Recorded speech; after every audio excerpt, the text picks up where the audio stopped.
Hey, welcome to A Foreigner in the Philippines, a late night meandering. Really, I said that the last one was a late night, but this really is. It's, oh gosh, it's 10:20, which is the middle of the night for me. Well, what are we going to meander on right now? Well, of late we've had a few examples of the kind of thing that different people focus on. And it's that old hackneyed phrase, are you a half full glass or half empty glass kind of person?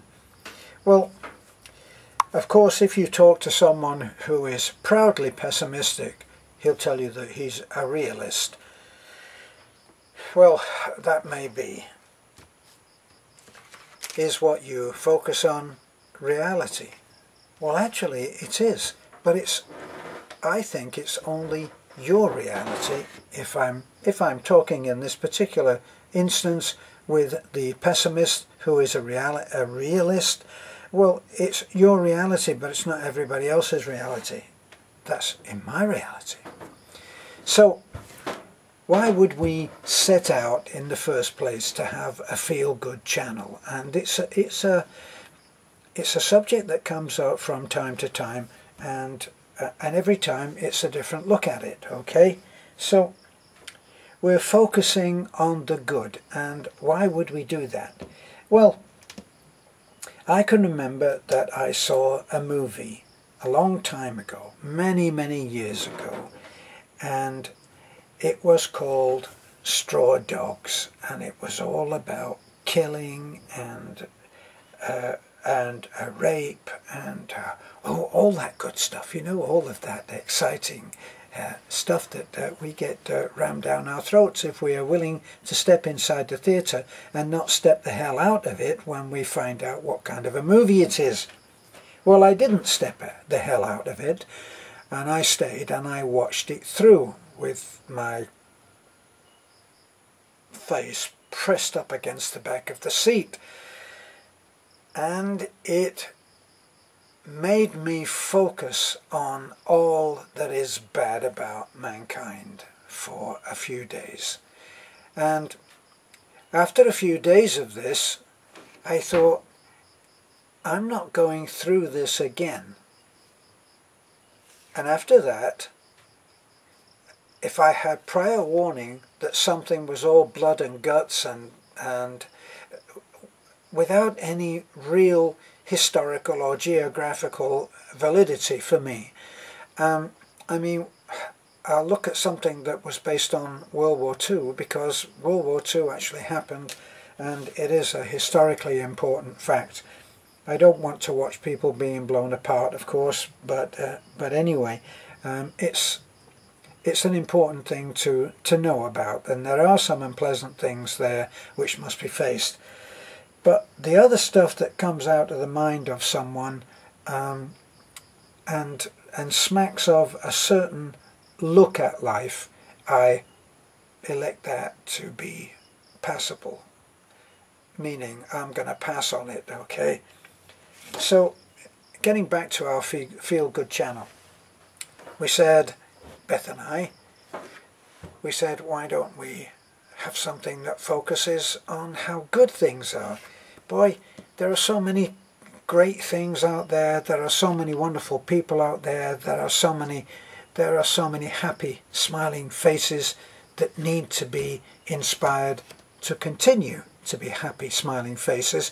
That why would we do the other, which is to focus on the bad? Reality. No, I don't buy that, and I don't think that it's true for me. Now, why is it that things can be true for you and not true for someone else? Let me give you an instance. I was talking to a friend of mine about this, about how the mind is processing. A lot of people call it the brain. I don't think it's the brain. I don't think I'm a brain. The mind is focusing on what you need to know Now, how does it know what you need to know? Well, you've told it. You've expressed it by your interest in a certain thing and by your focus on a certain aspect of life. And in order to illustrate this to my friend, I mentioned a particular kind of car which I actually liked, and they were, at that time, they were quite rare. It was like a 4x4, 6 gears, very fancy looking Toyota, and it was an off-road vehicle, and it's quirky looking, but I liked it. And I said to my friend, have you seen that? And he said, well, I remember that I did see one. I said, well, you know, I found when I focus on a particular car and start getting interested in a particular car, lo and behold, I start seeing them. Well, a little while later he came and he said, why did you ever tell me about that car? He said, all I see now, I see them all the time. He said, I'm thinking that I'm going to be seeing them in my dreams. Because he focused on it. So why does that keep coming up then? It wasn't any different to his reality before he started to think about that particular kind of car. And we're looking at something simplistic so as we don't all get upset. So what is happening there? What's the mechanism? What's the machinery that's going on inside here that produces the thing that you indicated in some kind of way that you wanted to see that? Right, so let's say that you were interested in buying that car because you'd seen one and you think, well, gosh, I like that car, but I wonder if you can get the spare parts for it because you never see them. And then suddenly you're seeing them every day, several times a day, several times an hour sometimes. That's because the mind is there to save you the time of looking at every single car that was ever built and is on the road. You've indicated, well, I want to see that Toyota four-wheel drive, and I'm thinking I'm interested in that. Now it separates all of the other cars from which you are looking at, and it shows you the one that you're interested in. That's because the mind, through your eyes, through your perceptions, through your senses, is processing billions and billions of items, of pieces of data, of images, of thoughts, of concepts, and it's processing billions of these at any given time. So how could you possibly,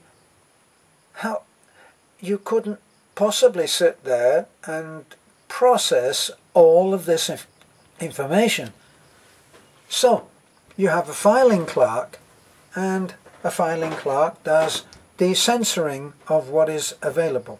Have you ever tried to get to a busy man who has a secretary, and you have something very important to say, but the way that it turns out is that it's not on his list of things which are important.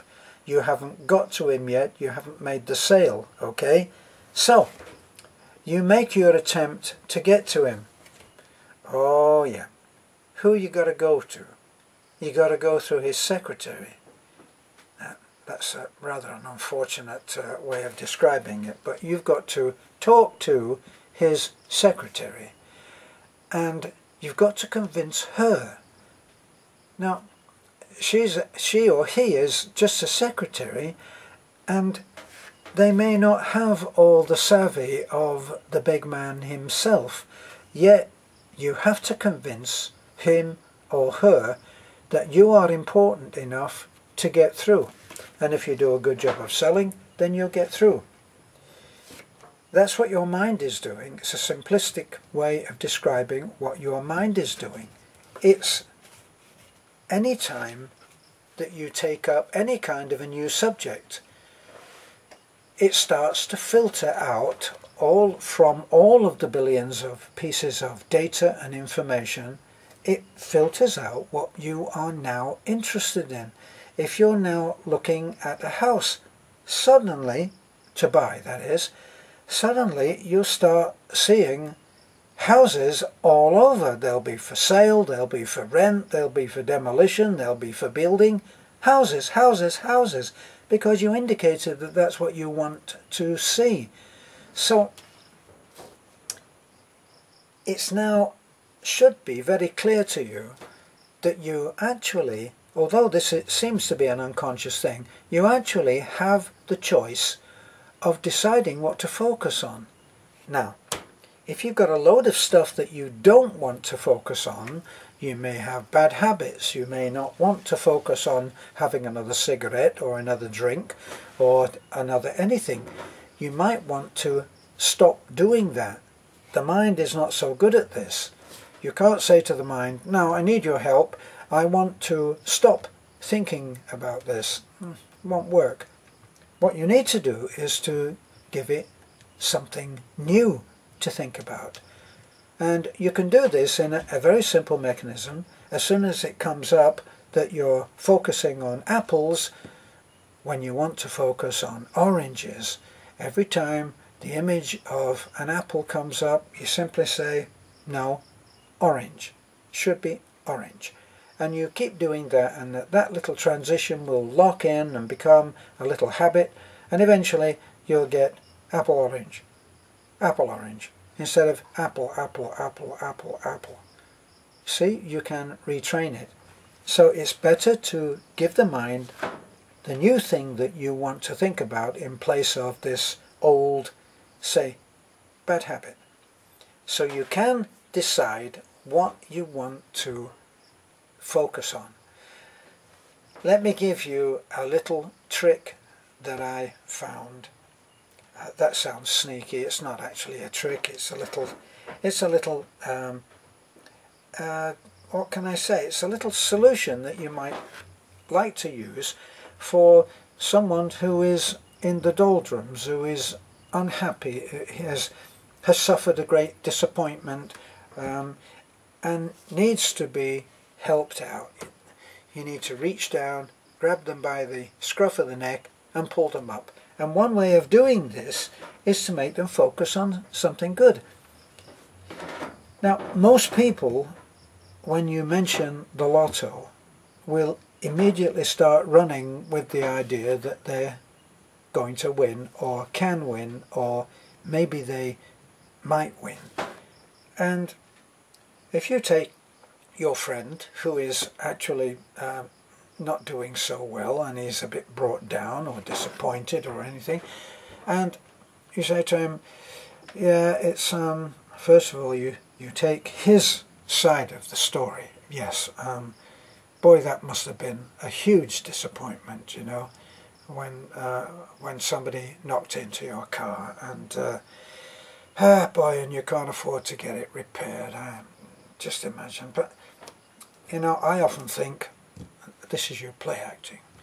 Well, I often think that wouldn't it be marvellous if you won the lotto? I mean, what would you do if you won the lotto?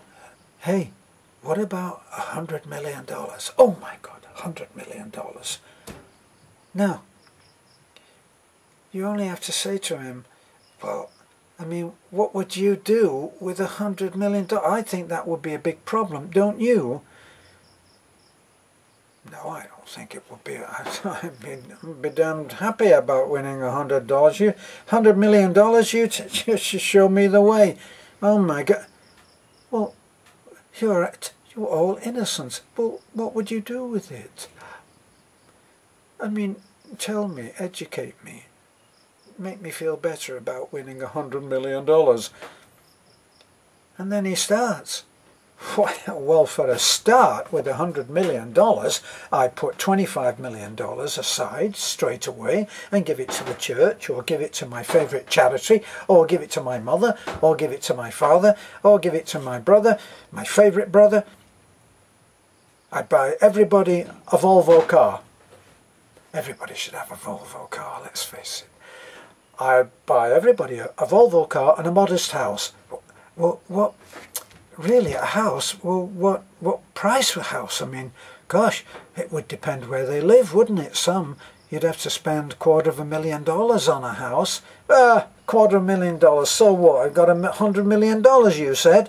So, and you watch this guy who was down in the doldrums wondering how he was going to repair a little dent on his car, and he's buying everybody in his life a $1 million house because he's got $100 million and he doesn't need all that money. And he's buying them a car and he's setting them up in business. And now he's bought that old mill that he's going to turn into a restaurant because he loves cordon bleu cooking. And he is way, way, way floating high above. On what? On nothing. On a concept. On the idea that he had won $100 million. What he focused on became, for that moment, his reality. All right, he'll come back to down. He'll come back down to earth a little later, but he'll be feeling better and he'll be able to handle that little dent on his car. It's not the end of the world, it's just a damn little dent. See, so you can excite someone into being excited simply by getting them, encouraging them, helping them to focus on something good. Which brings us to our channel. And we choose to feel good about the way that life unfolds. And sometimes it's a disappointment, and sometimes it's a lose, and sometimes it's damn good to be alive. And that's what we prefer to think about. And that's what we do. And that's why I think you might be here. Because when you click off, when you turn your computer off, you might be thinking that life is well worth living. And then we will have done our job. Because we think that in spite of everything, life is worth living. It's damn good. This is a foreigner in the Philippines. I've meandered enough, I think, don't you? Thanks for looking in. Don't forget, you can like, comment, subscribe. Oh God, please subscribe. If I could just get someone to subscribe, I'd be so, so happy. We want to meet our deadline of 10,000 subscribers by the end of the year. So, help us out here. Bye for now.